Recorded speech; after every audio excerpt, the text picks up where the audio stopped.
वनवास के समय की बात है। श्री राम, माता सीता और लक्ष्मण गहन अरण्य में विचरण कर रहे थे। दोपहर का समय था, सूर्य अपने प्रचंड रूप में था और चारों ओर नीरवता फैली हुई थी। लंबा चलने के कारण माता सीता को प्यास लग गई। श्री राम ने भी प्यास महसूस की और उन्होंने चारों ओर दृष्टि दौड़ाई, परंतु दूर दूर तक केवल वृक्ष, लताएं और पथरीली भूमि ही दिखाई दी। कहीं भी जल का कोई स्रोत दृष्टिगोचर नहीं हो रहा था।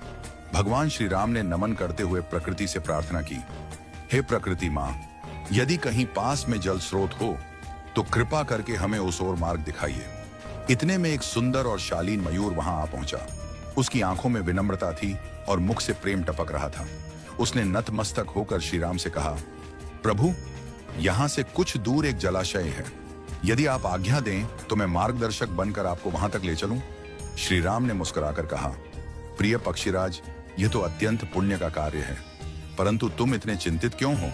मयूर ने धीरे से उत्तर दिया, प्रभु, मैं उड़ता हुआ जाऊंगा और आप पृथ्वी पर चलेंगे। ऐसे में आपको रास्ता समझाने के लिए मुझे हर थोड़ी दूरी पर अपना एक एक पंख बिखेरना होगा। श्री राम ने गंभीर स्वर में पूछा, परंतु इसमें चिंता की क्या बात है? मयूर की आंखें भर आईं। वह बोला, प्रभु, यह सामान्य बात नहीं है। मोर केवल विशेष ऋतु में और प्राकृतिक प्रक्रिया से ही अपने पंख गिराते हैं। यदि मैं अपनी इच्छा से उन्हें त्यागता हूं तो यह मेरी जीवन शक्ति को क्षीण कर देगा। अंततः मेरी मृत्यु निश्चित होगी। यह सुनकर श्री राम की आंखें नम हो गईं। फिर भी जल के बिना माता सीता की पीड़ा देखकर उन्होंने मयूर की सहायता स्वीकार कर ली। मयूर उड़ता गया और एक एक कर अपने सुंदर पंख गिराता गया। श्री राम, लक्ष्मण और सीता उन्हीं पंखों के सहारे मार्ग तय करते हुए आगे बढ़ते रहे।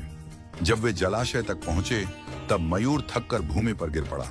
उसकी श्वासें मंद पड़ने लगी थी। जीवन का अंतिम क्षण आ पहुंचा था।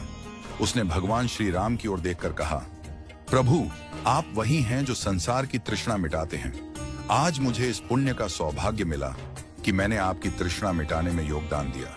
मेरा जीवन धन्य हो गया। अब कोई भी इच्छा शेष नहीं है। श्री राम उसके समीप आए, उसके मस्तक पर करुणा से हाथ रखा और बोले, प्रिय मयूर, तुमने जो त्याग किया है वह केवल जल नहीं बल्कि प्रेम और समर्पण की गाथा है। मैं वचन देता हूं कि अगले जन्म में जब मैं कृष्ण के रूप में अवतरित होऊंगा तब तुम्हारे इस उपकार को नहीं भूलूंगा।